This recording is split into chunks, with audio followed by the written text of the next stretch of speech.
right, folks, welcome. It's Sunday night, so that means it's time for another live game commentary. I'm Chris Garlock from the American Go e-Journal, and joining me once again, Michael Redmond, 9-Dan professional. Michael, very good to see you. Hi, Chris. All right, I know you've been very busy with all of our various streams. I see that the AlphaGo versus the world is coming right along, so folks can check that out. Eva will put a link to that in the chat so folks can check that out. And of course, your YouTube channel, looks like you're still having fun with that as well. Yeah, well, right now I'm doing a lot of videos for my beginners class in Chiba University. Mm-hmm. I'm pretty much finished with the beginners class, and there will be an intermediate class that goes on starting in December, Okay. which will continue to 19 by 19 boards. So it's about that level, from 1313 to 1919, I suppose. Mm-hmm.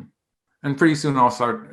So I've been resting from some of my more difficult commentaries or more lengthy commentaries. I might be going back in that direction fairly soon. So it's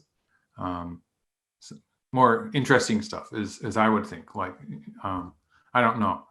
It'll be more technical, and as I get more time to work on some more advanced stuff. Well, we're about to jump into an AlphaGo commentary, which, of course, I have a feeling it might get a little complicated. But before we do that, let me ask you, when you're teaching, teaching beginners, what are some of the things that you look at? We were actually chatting about this with Eva, before we got started, that Go only has a few rules, so theoretically, it's a very simple game. Mm-hmm. Yeah, well, basically, it's sort of different with the university class because in the end, they have to take a test. So I'm really making sure I'm teaching them things that will be on the test as much as possible. Okay. But also, basically, the number of rules is it's a short list. Like you can make it 5 rules. I generally make it 5 rules if I include like the co-rule and the prohibited plays rule, the moves that are not legal. And so that's getting into some of the slightly more complicated rules, and it's still just 5. So the rules are really simple, and you can sort of get them almost immediately. And the challenge is probably actually playing. So that's why people start with 9 by 9 boards nowadays, because it is easier to get started with. And usually when I'm actually supervising the students, I start with giving them openings to start with. Mm-hmm. So they have an example game that I do a commentary about, and they will actually start with the same moves. And that makes it easier for them to start when they're doing a big board. Right. So you have to get them started. Basically, I think if you enjoy it, then it's going to be good. Then you're going to get stronger, better at the game. But if you're struggling and it's not so fun, then you probably will not get anywhere. So the point is to try to find how you're going to enjoy the game, because there are a lot of facets to go. Like there's the life and death problems, there's the opening theory and stuff like that, and there's the end game, there's the fighting in the middle game, and so there's got to be some part of the game that you enjoy a lot.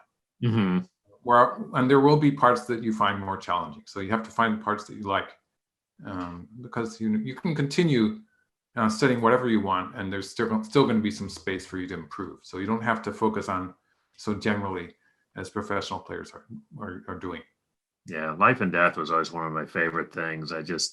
They're wonderful little puzzles, and what's cool about them, I remember at one time in Toronto, I think, in a Chinese shop, found this book of, must have been 3,000 one move life and death problems, and many of them were really, really simple, but many of them were actually much more complicated than you would think for a one move problem. And just studying those really helped my game to be able to sort of train your eye right away. You'd have to work out, of course, the sequencing was the trick, right? I mean, right. Yeah, I remember. I think I went from double digit Q to close to Shodan, mostly on life and death alone, because there were, like, I was my prime opponent was my father, so he had to come back from work. So meanwhile, I would be studying these books that he had. Mm-hmm. Yeah. Well, and then what it means is that you can do things like, kill or survive, which makes a big difference. And then And it's this is fun, like you're solving a problem. yeah, yeah. I think that comes up a lot in the AlphaGo games, actually. Yeah, So you remember last game we did was a bit peaceful. it was. Yeah, It it was not such a big fight. Yeah. And So, so I think AlphaGo thinks we were bored by that. So we're going to uh-oh. get more action today. Oh, okay, good. Well, before we get into that, just a reminder, folks, of course, we are live, which means you can ask your questions. We will actually often throw it to you and see if we can get some audience response. Mostly I get put on the spot and then I ask for help. So be ready for that. Yeah. So we love, and any of your questions about Go in general. I see we have one already, which I don't know if we can answer. Somebody's wondering how many stones a 9-dan professional need against AlphaGo nowadays. The last I heard, it was 2 or 3, but that may be old at this point. It might be old. Like I've seen people win at 3 stones. Okay. Top level players win at 3 stones. But I'm not sure what system they were using. Like the person I watched actually was just saying he was playing against an AI. And I would assume it's either Lila Zero or Katago because it's a bit more difficult. You'd have to go to the right server to access fine art. And fine art is actually supposed to be a bit stronger. But I'm not sure which program he was using, and I think he was using a local network, and I'm not familiar with how strong that was either. So, right. So it could be that 3 stones is. I think people have mixed results with 3 stones. That's what I think. Okay. I think 2 stones is probably not enough at this point. All right. So official answer is 3 at the moment, unless somebody comes up with something else. I don't have any firsthand report on that recently. Right. Cool. Yeah. All right. So what's the so today's game going to be a little more complicated than last time?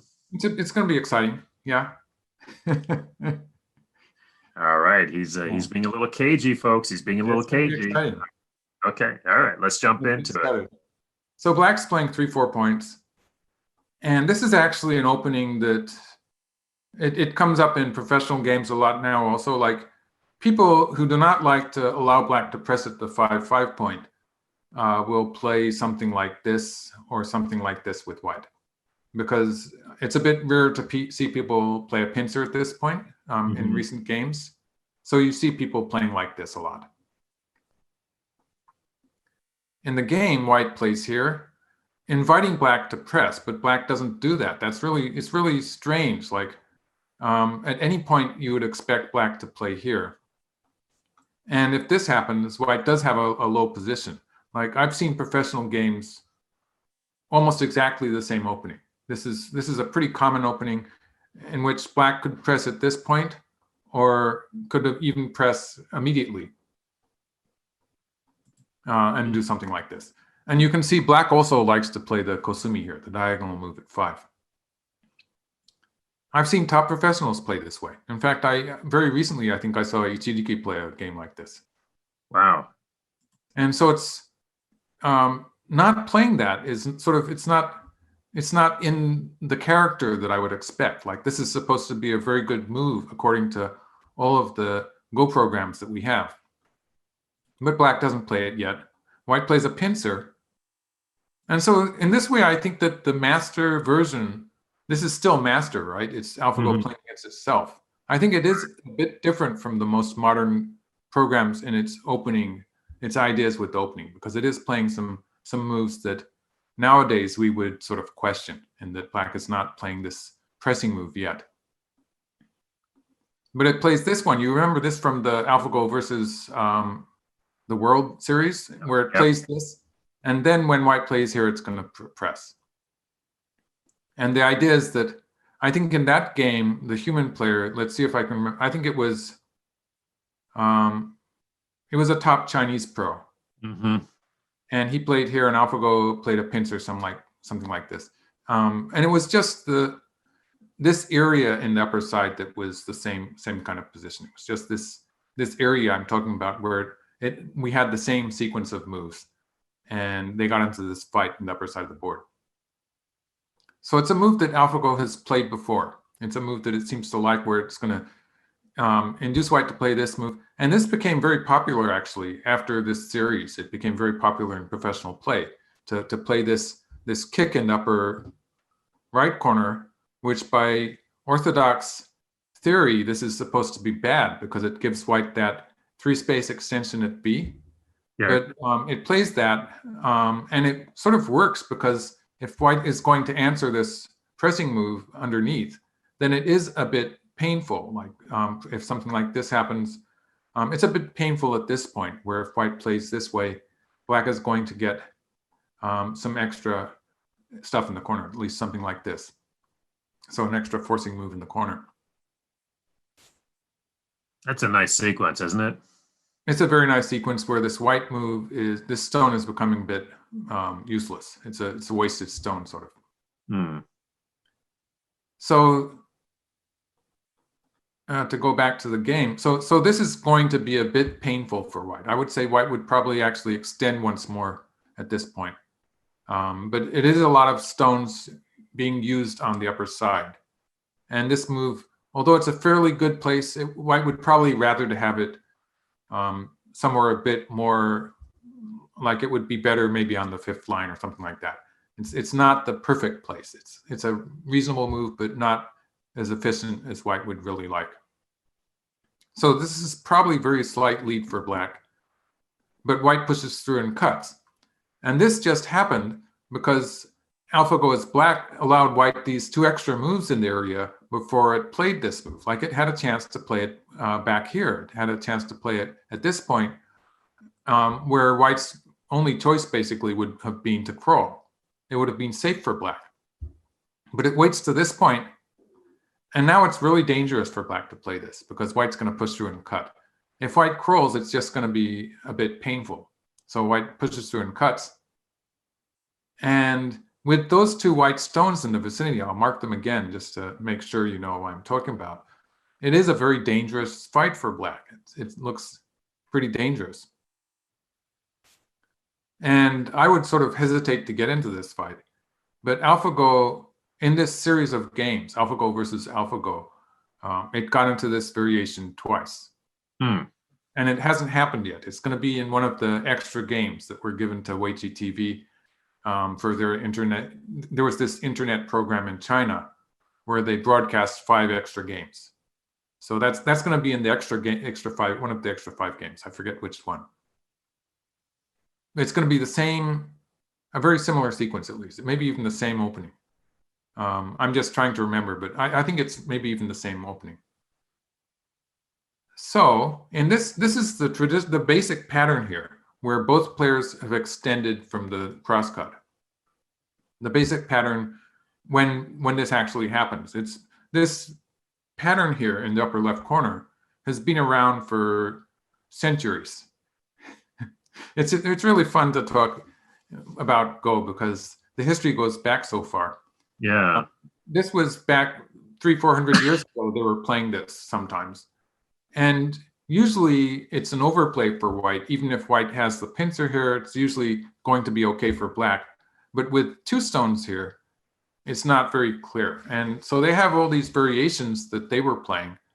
And this variation we have here, where both players have played a solid direct extension, it's the good shape variation that was pretty much the end result. It was what they thought was going to happen. But black has 2 choices here. And the usual choice would be to slide in the corner. In which case white is going to play here. And that stone at A is going to be very effective in this variation. And that black is going to have trouble with those 2 stones. There's various variations where black might try to get into a fight with a race to capture with the corner, or might try to escape. It's going to be very difficult for black after this. And I sort of hesitate to go any further in this variation because black's going to be struggling a bit. Right. Can we just back up to the original black move here though, because I think a lot of amateur players, the original lean by black at E16. Okay. This move, right? Right. I mean, the push and cut, at this point, when you do that, you know that the push and cut is a possibility. Mm-hmm. And I think a lot Yeah, of like them. I would be a bit nervous Okay. waiting. Like black waited 2 moves before playing this. Black. Right. That's what I was talking about when I said that black had chances to play it in a much more safe situation. Black could have played it here or even here. I think I would doubt that white would push through and cut in this case. Right. So maybe we'd get this variation again. But black waits to the last moment. And now if white curls, it's just going to be so effective for black because mostly this stone is going to be half value, basically. It's not going to be completely wasted, but it's not going to be the best position. And if black does manage to get a fairly strong position in the upper left, this stone has potential to be misplaced also. So it's going to be an ideal result for black if white curls, but you have to know that white's going to push through and cut, and those 2 stones are going to come into play. It's going to be really scary. So that sort of sets the pace for this whole game. It's going to be a scary fight. Okay. Yeah, I don't really advise it for everyone who. I think that's what I was sort of trying to get at is folks need to be very, very careful about this. It's very aggressive, and yeah, if you get away with it, then great. But well, yeah, all sorts of stuff can happen. There's a lot of trades that could happen too. So black, like I was saying, sliding in the corner is like it's the most common move. It's the move that people played 300 years ago, and it worked fairly well. But in this case, that white stone is just perfectly placed to surround black pretty efficiently, and it looks dangerous. So black played on this side, leaving room to play at B, because B is the other local move that sometimes works. right. And for the time being, if white pushes through and cuts, that's no problem because black can capture the stone. In this case, black would be willing to sacrifice 2 stones on the upper side. You have to remember this area started with a lot of white stones in there. So black can be satisfied with some of the trades. So black jumps out. White covers here. You can see white is setting up to play that cut on the 3rd line. And now white plays on this side. So this is really crazy. If white plays here, it's going to be a race to capture in the corner. So this is the case where black has left the possibility to play here, because black really has to play from this side in order for these stones. These stones are the ones that are in immediate danger here. So if black plays it too, this group that black has on the upper side is going to win the race to capture against white's group. So if white covers here, which is the natural shape move, then black will fill a liberty, actually. Yeah. And obviously, black has enough liberties. It develops into that tombstone strategy. Right. This one, where black is sacrificing 2 stones Mm-hmm. to reduce white's liberty. So like if white takes here, black throws in again. And for instance, black can just connect here. And white's going to be able to push through and cut on the outside eventually. But black will be able to capture those 4 stones, the 4 important stones. Actually, in this case, black would probably start, let's see. It's a bit tricky. Black could probably start on this side and capture the whole thing. Well, anyway, it would be a win for black. Black would capture the cutting stones at the very least. So in the game, when black rolls here, if white extends, that means black's going to be able to capture the corner. So white just played this one move on the outside. And the difference is that if black plays here immediately, then white will be able to push through here and cover with Sente. And then white would be able to live in the corner. So black starts with this move. If white extends, now when white pushes through, black can pull back, and covering here is not forcing anymore. So that's the difference between black crowing or not crowing. So in the game, white covers now. So white has lived in the corner, and black has two weak groups on the sides. It looks really dangerous. Black plays the honey here. Well, you should just say something quick because I think everybody's going empty triangle, empty triangle. Oh yeah, of course. Well, the empty triangle is usually bad shape. Sure. But in many cases, it's very effective in the corner. Mm-hmm. When you have this empty triangle with the 2, 3, 4 points. So it's a star point and the 2, 3, 4 points. This is actually giving white more eye space. For instance, I should do some, you get this for asking me a question. Sorry. No, it's actually, it was a comment from one of our viewers. So this is black's strongest attack on the corner, and it's the carpenter's square with an open outside liberty.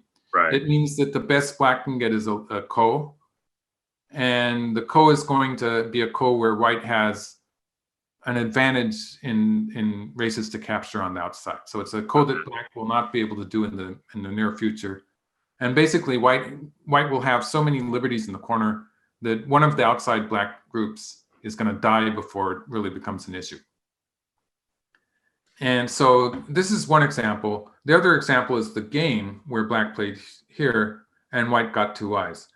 So basically, when white starts with this, it turns out to be a vital shape point in the corner, although it's an empty triangle.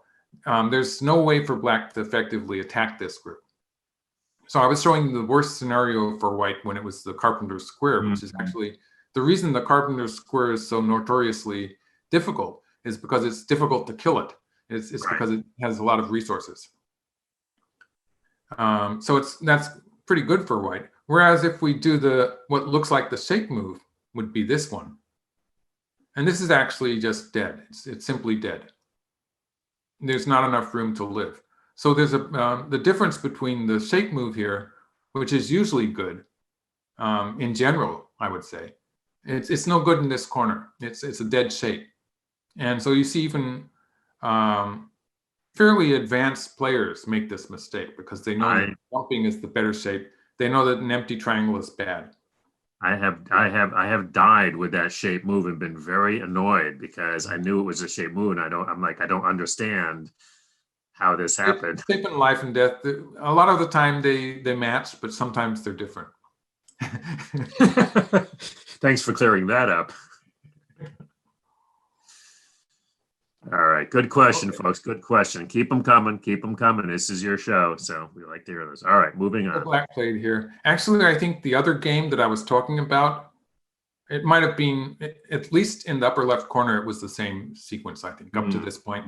At which point white played here, and this put more pressure on black on the side, but it wasn't really alive in the corner, so it got even more exciting. Yeah. In this game, white just simply lived. That made it relatively easy to understand. And black plays this move. So I got to try to explain why black plays here. And the easy explanation is that one would assume black would want to play a hane here.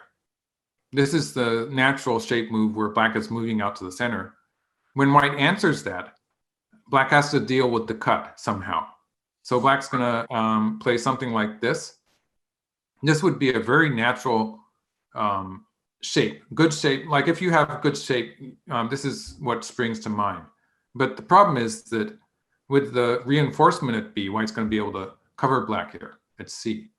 And that group on the left is in trouble.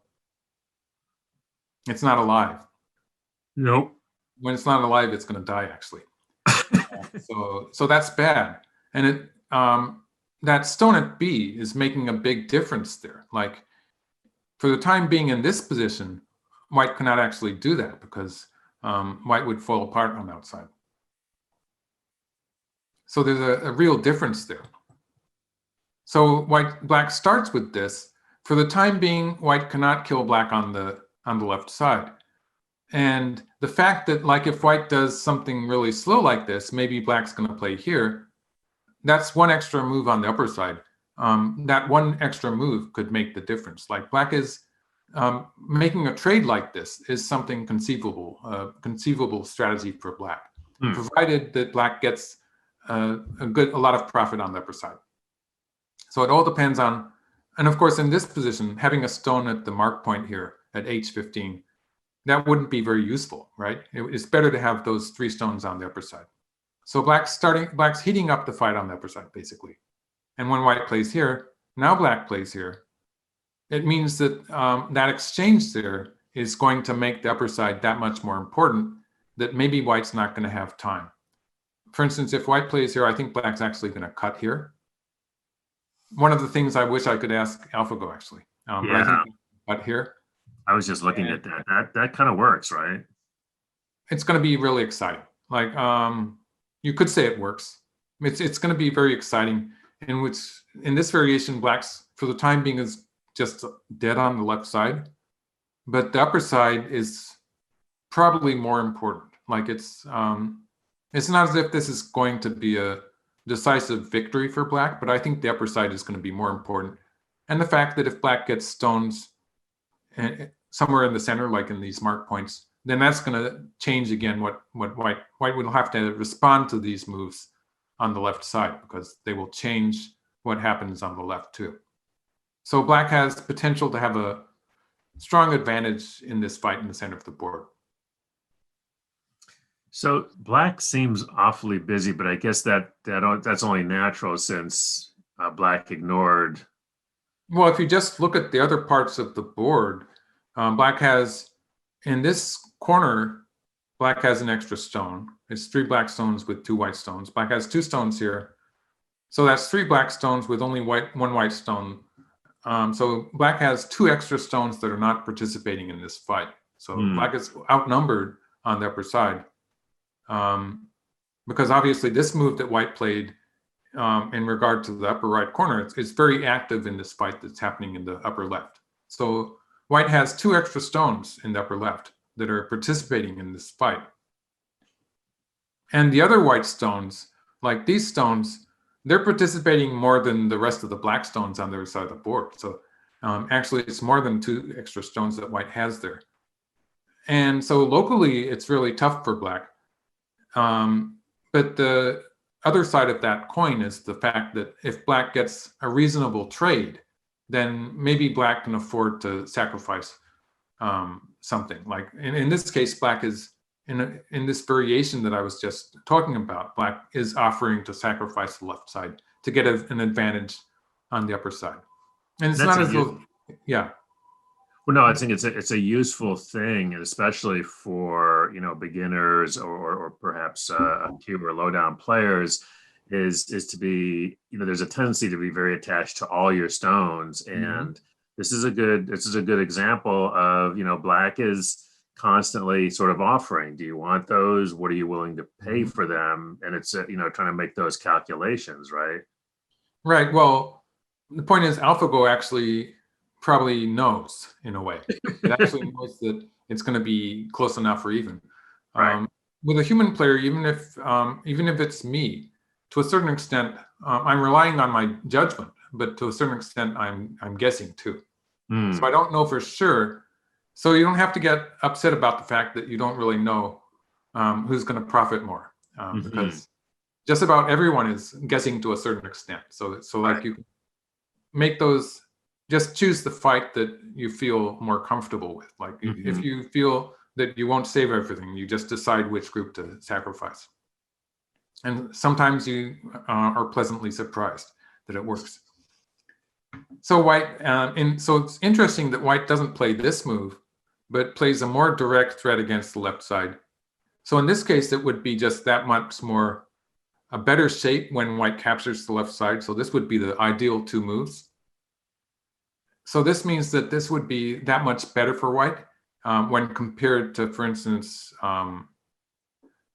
when compared to playing a move like this and having a lot of bad agi on the left. It's more effective for white to play here and capture like this. This means that black is actually going to answer that. And now white is going to have more of an advantage on the upper side. So white is, by playing this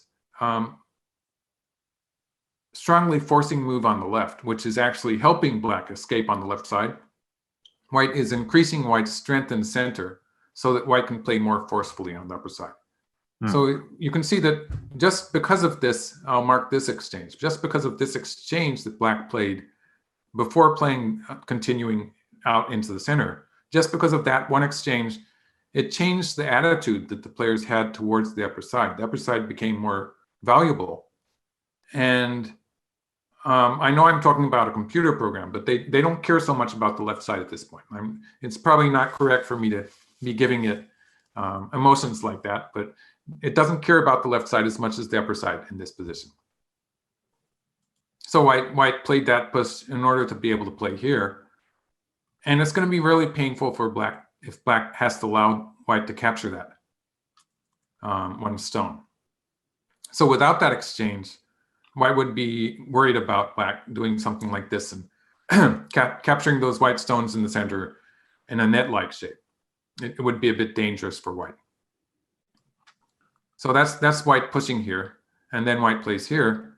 Now, if black just connects or something, this would be a very nice position for white, capturing on the upper side, and black would be eyeless. And so white's happy to, white would be able to escape out into the center. So white would escape out into the center with these stones, and then after escaping, white would be attacking black on both sides. So black plays here. This is a direct threat against those white stones in the center. And this move. Like, this is a beautiful shape move, but why is a difficult question. Like, you would usually expect white to be playing something like this maybe, but no, it plays here. So this is really a difficult move for me to explain, apart from saying that it does create the connection at A. So white is looking to play this move next with 2 cutting points. So I just played 2 moves in a row for white, but that is basically the threat behind that move that white played. Sort of disconnected move, but it does have this beautiful threat of connecting here and cutting black in 2.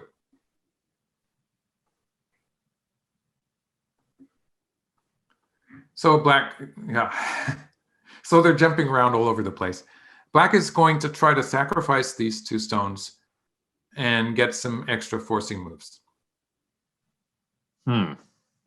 So white covers here.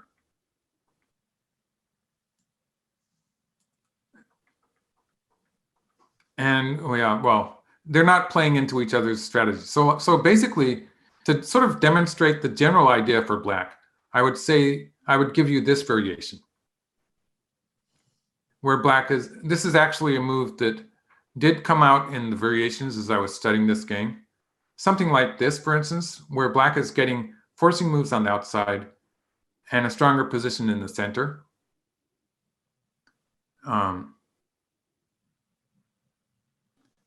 And so this is one idea that black has, to sacrifice those stones. And something similar to that would happen if white had just captured the 1 stone.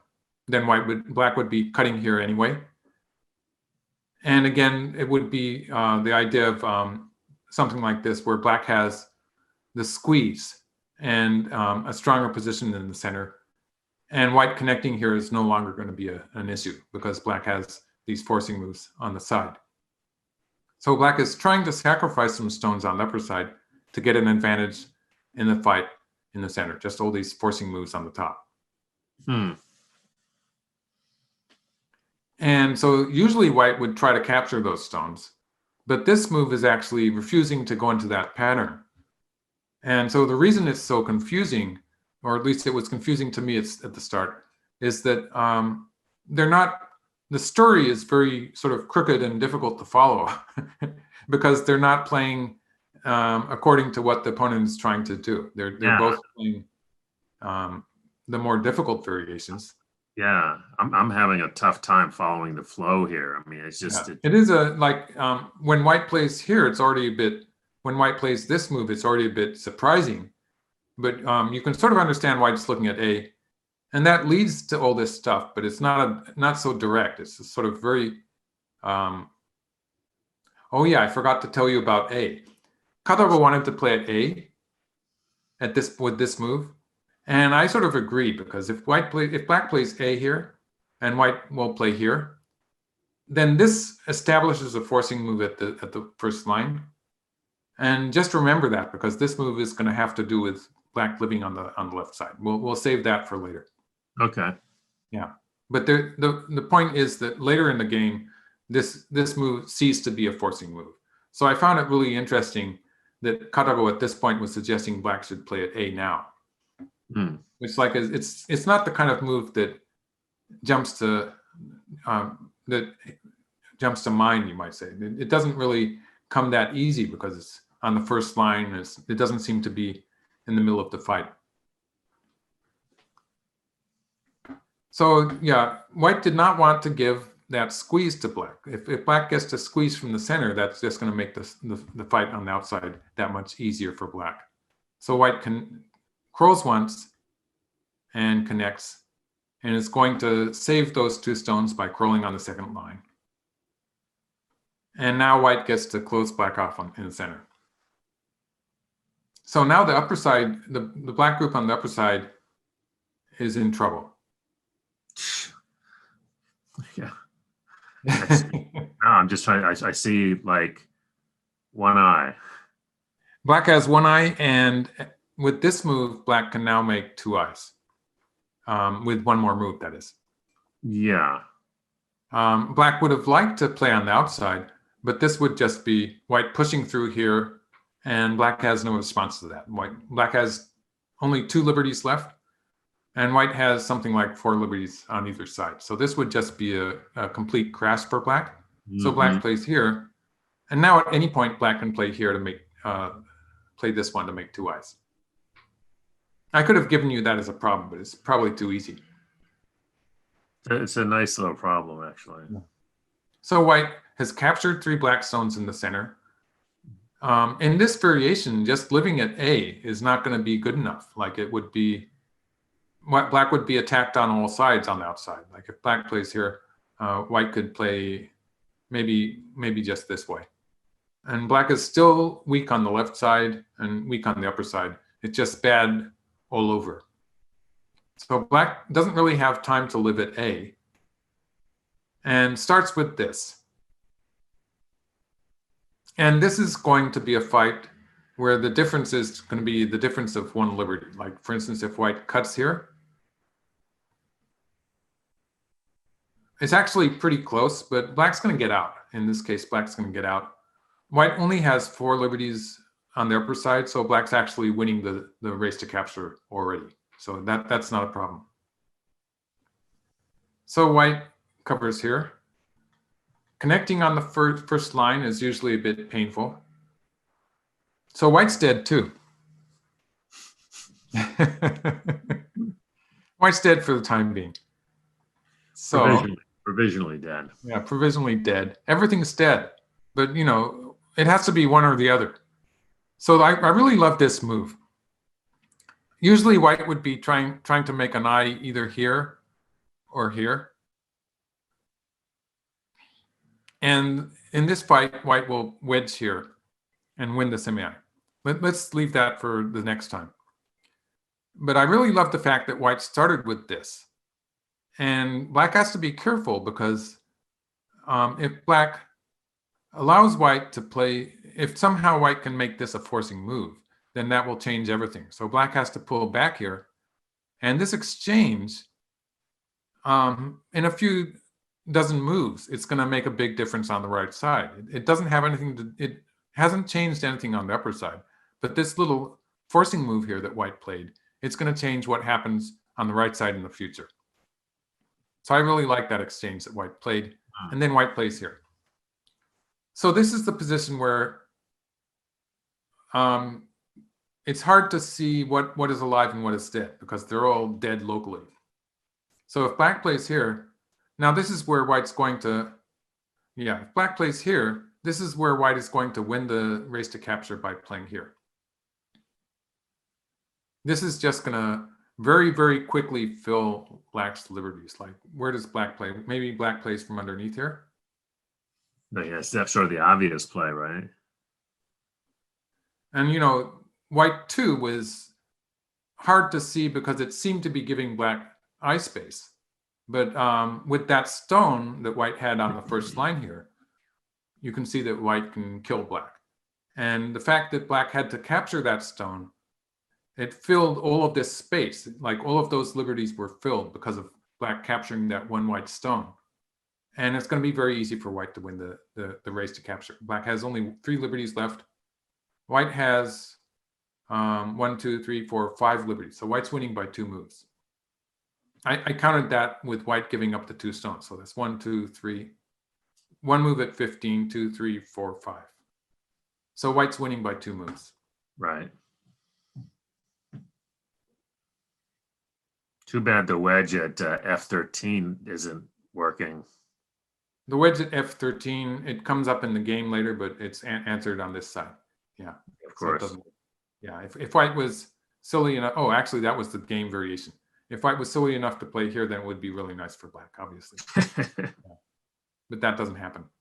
So, so black can actually play here, and now black has a total of 9 liberties. Like the previous variation, I was showing you this one. Black had only 3 liberties. And it's a huge difference because the moment black plays here, black has 9 liberties. Because black doesn't have to necessarily save these 3 stones. So it's 9 liberties if black plays here, all of these liberties. And if it becomes a race to capture, black's going to win. So say white plays something like this. Let's give black the wedge. Black might have probably should have played it earlier, but give black the wedge. And this one, now black's going to win the race to capture. Although it's going to be that call. Like if we have white connect here, it's just going to be a win for black.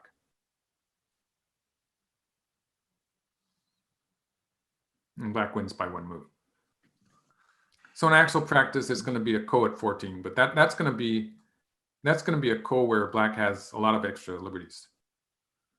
So like it's a 1-step, and it's a 1-step approach ko. So that is that much different. So if black plays here, white's actually going to answer here, and black gets a chance to live. So black would be able to live on the upper side this way. But it's not good for black to live. It's better to die. If black dies, black actually did not commit itself yet, I don't think. But if black dies by playing here, then black's going to get these 2 stones and some forcing moves on the outside. So actually, it's probably better for black to die, just because the fact that this white group is alive and these white stones are alive too. It means that there's not so much extra value in that black group, and it's about 20 points, but black's going to get close to 10 points back in the upper right corner. Mm. So it's not worth playing 2 moves there to make a living shape. So it's going to die on purpose. With AlphaGo, it does it on purpose. Most human players die by mistake, but AlphaGo dies by accident. Yeah. So white plays. Obviously, I understand this move because the black group at A is not alive yet. Right. So it makes sense. White has to. It's very important for white to save this stone because it has the value of attacking black in the upper left. So white moves out.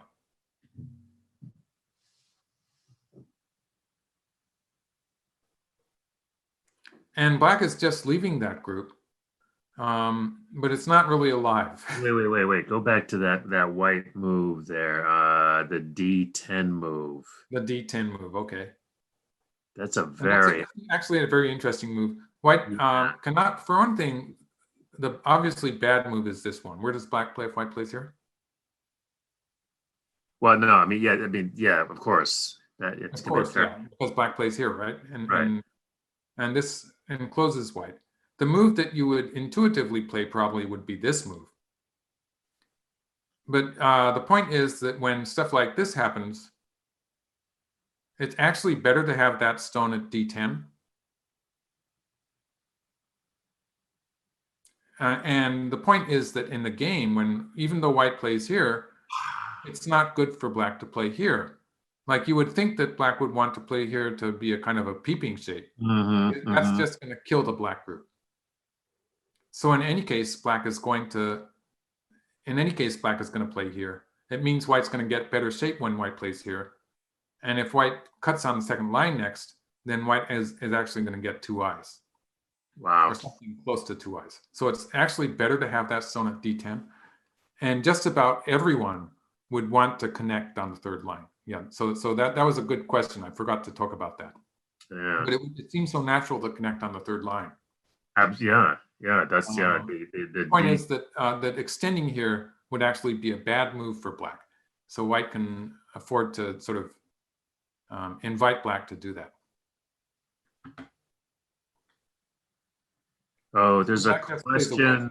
There's a question about whether black can play. I think this is going to come up a bit later. The A18 move now. Well, even if black plays A18 now, white's just going to ignore it because white has already captured that group on the upper side. That's right. That's right. So white might play at B18 locally, and that would be good enough to win the semi. Got it. So that's the problem. That's why I was sort of fascinated with the idea that Karago was wanting to play this move something like 30 moves ago. Was it about 30 moves ago? It Something might have like been that, yeah. back. And it wanted to play that at a very early stage, at which point white would have been answering here. But at this point, white can probably just ignore it. And black doesn't have so many liberties on the upper side. Like if black plays here and white plays here, it's still just 4 liberties. I don't know. White would probably answer it at B18, but it wouldn't have the desired effect in any case. And black's going to play that move later in the game, actually. I thought so, yeah. Yeah. So white surrounds the black group.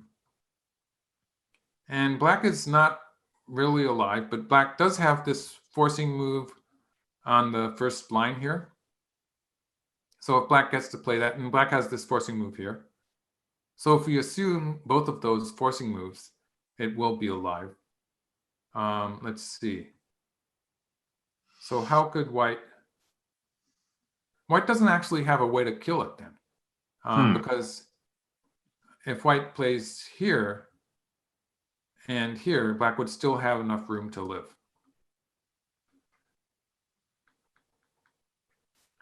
Or if white plays inside.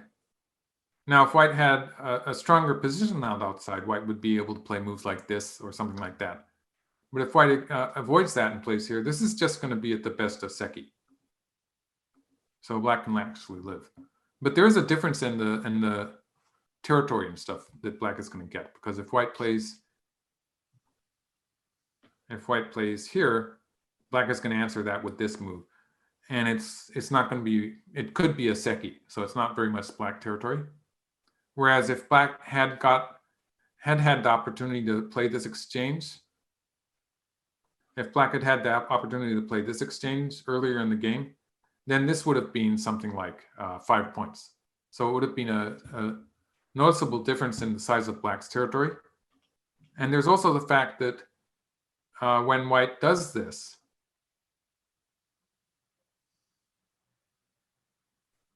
black's life does depend on playing this move at some point. Actually, no. Black plays on this. Because that's threatening to get away, right? Black does depend on that move to a certain extent. So that sort of makes it a bit complicated. So in this case, black would be playing like this and then playing here.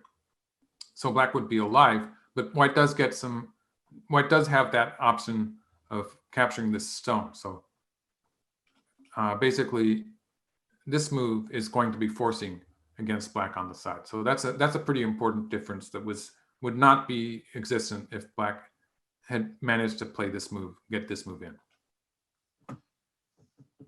Okay, they've switched to the lower left corner, and black plays here. This involves a ladder, but black has this ladder breaking move. So the ladder doesn't really work for white. So white cuts in the corner. So the result of that fight was that black died on the upper side, but black lived on the left side. White has a strong position in the center, and black has a strong position on the right side.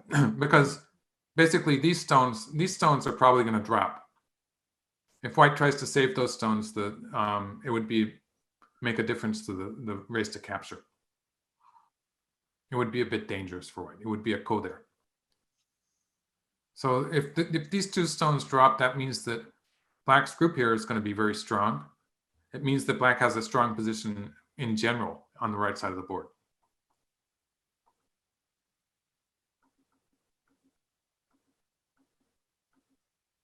So now black has lived in the lower left also, and white jumps into the upper side.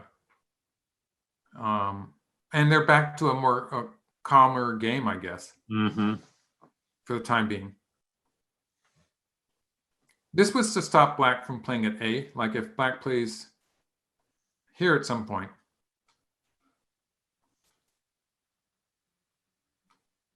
then this fight could get a bit more complicated. Like black would have to peep here and stuff. And black is looking to, at some point, black has the potential to connect here and jump out at this point. So there is a little bit of potential there, which will change how they play the left side. It's a question from our viewers. Do you have a preference for black or white at this point? I think I would like white. Like I just like to take stones. So I'd be happy. Good answer. Capturing that blue group on the upper side. Yeah. I might have played here. Like this would be making use of this stone. So this seems more intuitive, but white played here. So that's making a difference on the left side. And white is setting up this forcing move here because black, in that case, black would have to respond to that on the left side. And it really depends on black's.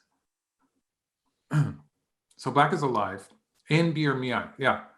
I just gave that to you, so I can't give it to you as a problem. If white plays here, this is the way black lives on the side. So it's a kind of a neat life and death problem. That's an important one to know. That comes up in games. Otherwise, this would be a seki at the best for white. It would be white would use a move to make that a seki. So white jumps out. So in this case, I have a better understanding of why white didn't play at A. Maybe I made a variation for that. Oh, these are the variations I made on the left. So if white plays here, black's going to play here. In this case, with the stone at K4, black has a pretty good moyo on the lower side. And also, if black continues next with a peep here, actually white's space is a bit cramped too. It's not clear that white's going to live on the right side there. So in this case, I can understand white jumping out into the center. And black gets to take the side. And white jumps in here. And you can see it's sort of heating up again. And white ignores it. And now white plays here. Oh, wow. And so this group on the lower side is not alive, but white does have potential to play an attachment at the 3-3 point, for instance, and maybe make a trade into the corner. This group on the upper side, on the right side, it's not alive either, but white's going to use the weakness of black's attack here. There's a weakness in black's connection with the large nice move here. So white's going to use that to try to make some eyes underneath. So black answers by capturing the one stone. That means white's going to get some eye space here. So temporarily, it's not 100% alive, but it's not 100% dead either. So white starts with this move. It's very provocative.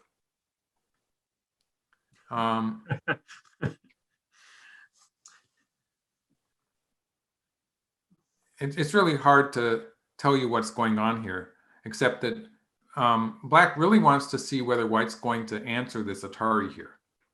Because if white does not answer it,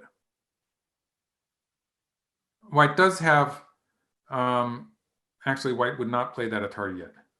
If white does have a life, if white plays here.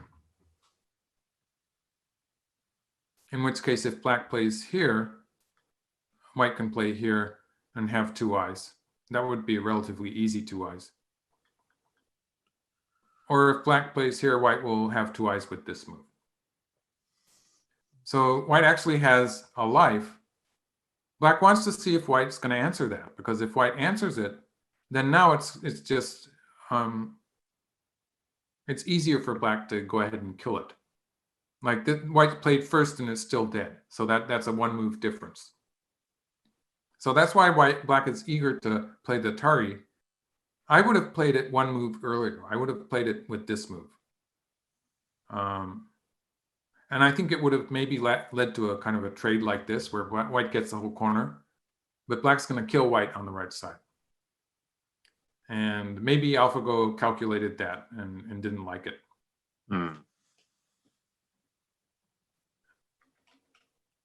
Big side.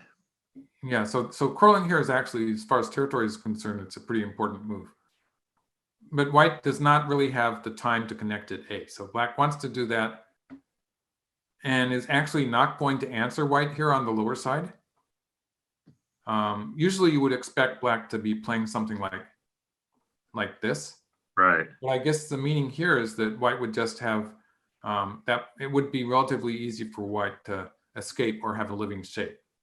And this group on the right, at any point, it can play here to live. So that's not really in danger now either. So if white can save both of these groups, then that territory that white has on the upper side, where white has captured that black group, is pretty big.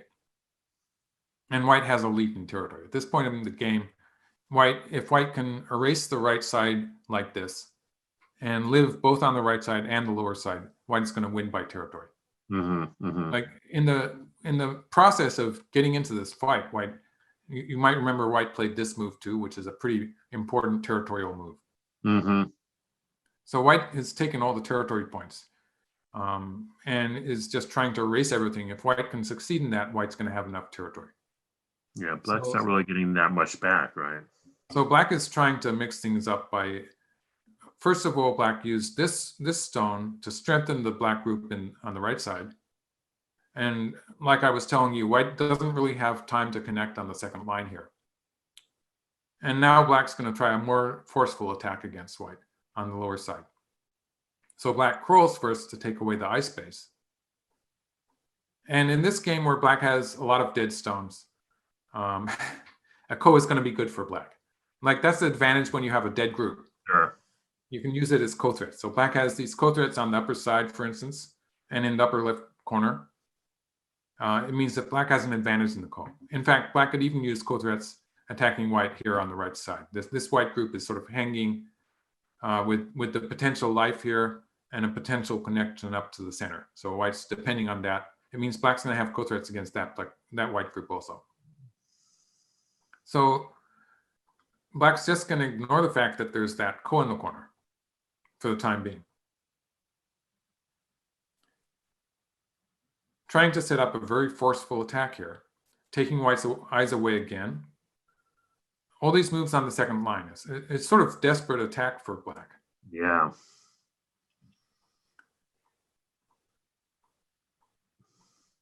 So white has moved out into the center. White still does not have enough space to live just in this locality.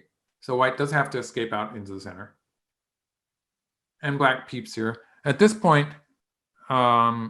effectively white is cut off. So eventually white will have to use this move to live on the side. But it's not going to play that yet. It starts with this. So by connecting here, it's made miai of A and B. So white is connected up in the center. Or white lives with B. Yeah. Now black plays here to surround white here. And white jumps out. So black plays here. If white covers at A, then black will cut at B. So let's put that on the board. This actually works perfectly for black. It would cut white off. And like I was saying, the ko in this corner, black does have a lot of ko threats overall the board. Against this group here, black would have ko threats in this area, and the race to capture on the upper side and stuff like that. So I suppose black has enough quill threads. I didn't really calculate it completely, It but feels that way. that's a feeling. So white pulls back. This means that black is starting to have potential to kill white here. But more importantly, this exchange here, it actually makes a difference on the lower side. Because, let's see, I must have made a variation for that. Black kills the white group, takes away the eyes of the white group here. Locally, white has to answer that here. In fact, I think white did answer locally. But when white, if we assume white plays here, this is where we see the difference of black having this stone. This stone actually makes a big difference when white attacks here, because black will play this way. White can actually escape.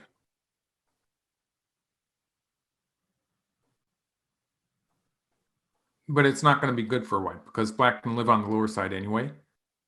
And in this case, this has just exaggerated the danger of black pushing through at C. So in this case, white will end up connecting here and black pushing through here. And black will capture this white group on the left side. Wow. This would be a win for black, I believe. Yeah, yeah.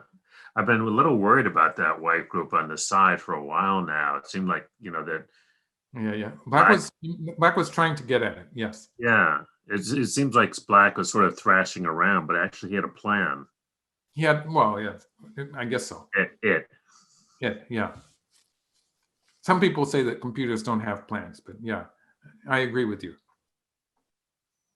So with this move, white is connected in the center. Yeah, and now black pushes through. And white plays this move. So this is a nice shape move. Obviously, it's threatening to save this one stone. And if black answers here, now white can capture these two black stones. Oh, I'm just too eager to show you the variation. I should have made that a problem. Sorry about that. That's all right. Yeah, I just jumped at it. It's been a long week. I'm perfectly happy to let you do the work.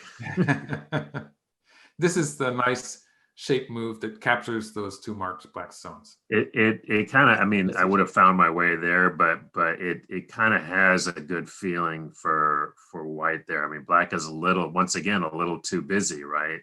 Mm-hmm. So black plays here, captures the white group. Not quite actually. White still has the cut here to live, but at this point, white still has to deal with this group in the lower right area. So white continues with this move, and black kills the left side. So now black has captured the left side. Wow. But white's going to attack black on the lower side. That string of stones in the middle of the board. Yeah, those guys look a little thin. Yeah, they look thin, don't they? Okay. That looks difficult. It's dead right now. Yeah. And so black plays here. And this is where actually this move is coming into play a little bit, I think, because in order to win on the upper side, the key point for white is to play here. And that's because for these stones, for this group, these two black stones are the stones that white knows black has to answer. So if white plays at 1, white can know that white can play an Atari here, and black has to answer it. So that's only 3 liberties. So 3 liberties is easy for white to handle, even if white starts with connecting here. White already has 4. So that's an easy win for white. What I'm talking about here is that if white had played from this side, then those 4 stones are not. Black can afford to, they're not cutting stones. So black can afford to sacrifice them. And this is going to be a step call. It's a 1-step call. There's one more move that black has to play before making it to make it a real call. So there's a ko there in the upper side, unless white plays from underneath. So white has to play from underneath to avoid that ko. But if white plays from underneath, now the issue is on this side. And so something like this would happen, No, sorry. Black would play from this side. And this is a headache for white. This would be a ko2. White would play here.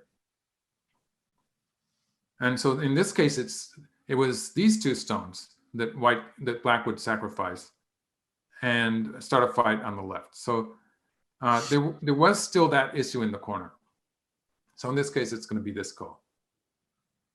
And it's actually it's going to be a ko eventually on the upper side too. So it's a kind of a double, it's almost a double step ko, a two-step ko. So that's what's happening here when black plays this move. White plays here, it means that black is going to get that ko on the upper side. It's going to be a one-step ko. So that's why black.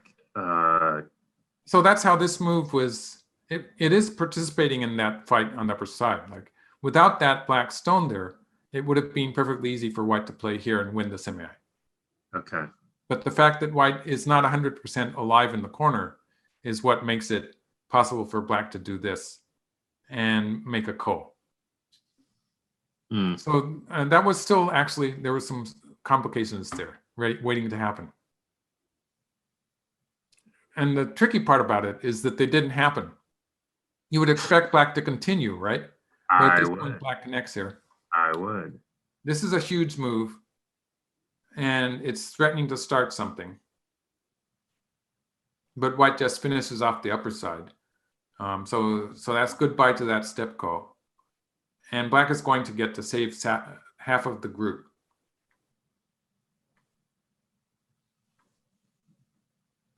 So this is how it turned out. So this was a forcing move against white's right side.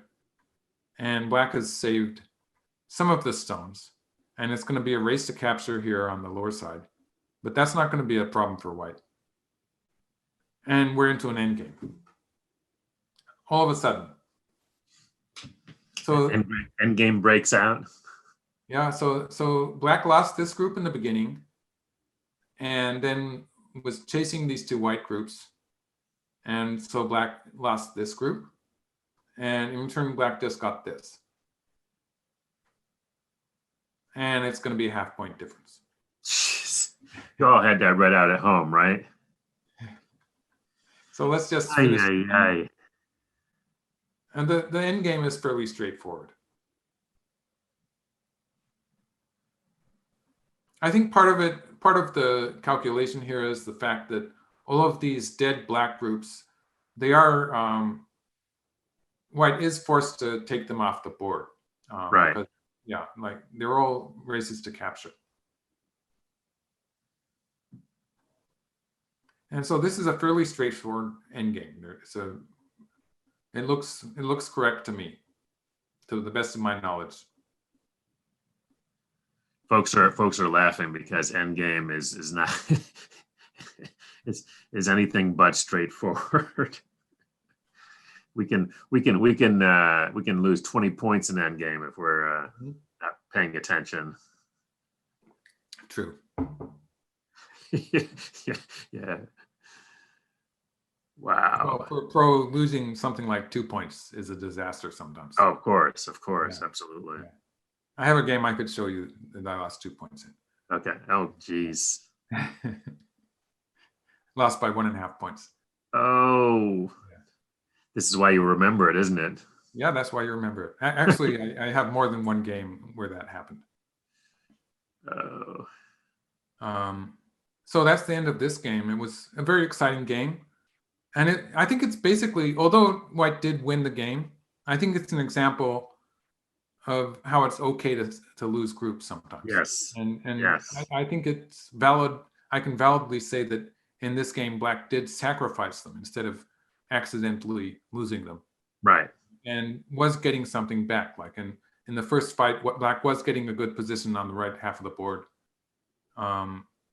In this final fight, black had to do something, and then black did get a little bit more territory on the left side than what white got on the lower side. So I think in a way it sort of worked out. And that's a really, really important thing to be thinking about. And I think Michael's point is really key, which is, if you don't want to die by accident, you want to be thinking about what's going on, and that's why sacrificing. Look at what you can get, what the trades are, what are the trade-offs, and so that is a really, Yeah. and that there was some chat about reading 700 moves ahead. This is not about reading that far ahead. You don't have to be able to do that. It's a matter of being able to make some very fundamental assessments, and like you were saying, Michael, even at your level, those can be some difficult assessments, right? Well, there's a lot of guesswork involved. Like it's not as if you've read out the game, just as you were saying. I think basically there are times when you get into a fight that looks difficult, like you're in trouble, Mm-hmm. and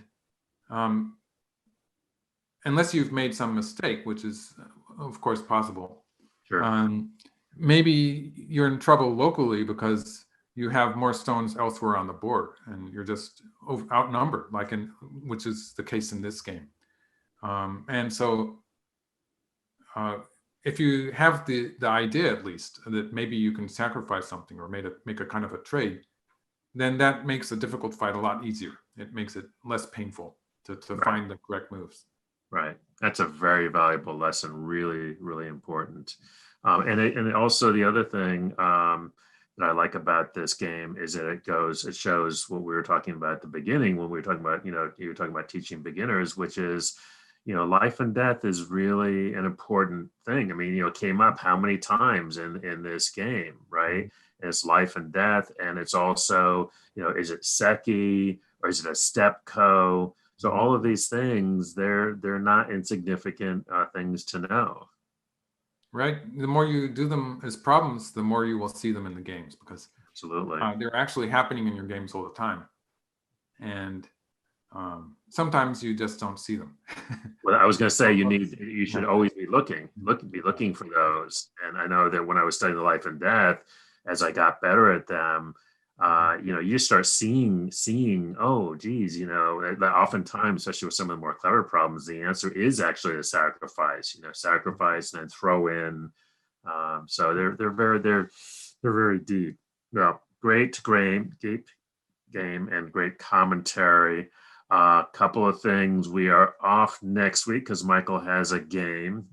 So that's bad news for us, good news for Michael. Also, good news for us, though, because I think probably the 2 weeks from now, we will look at one of Michael's games, and we will also we'll tee up another historic game. And I think we did this last time. Michael, you can give folks some options, and we can let folks choose which game they want to. I'll think about that. We'll have to decide a game. And maybe we did something from the 30s last time. I was thinking maybe something from the 60s. The 60s was an interesting time for Go. So maybe we could look at something from the 60s or something, just to kind of jump around in time, because I know you like Go history. Okay. All right. Big thanks to our line producer today, Eva-Dee. Thank you. Great job. Thanks to everybody for watching. Lots of really good questions and comments. Really appreciate those. That's one of the special things that we really like about doing these live streams, is we get questions and comments from you guys. And of course, big thanks to the American Go Association, usgo.org. Lots and lots of really cool stuff there to check out. Also, check out Michael's YouTube channel. He's, I think there's a bunch of material there. As he said, he's been busy doing some stuff for his class, but keep an eye. Yeah, lots of good videos to check out. So check those out. Thanks again, Michael. Thanks to all of you. And we will see you all in 2 weeks. Be careful out there.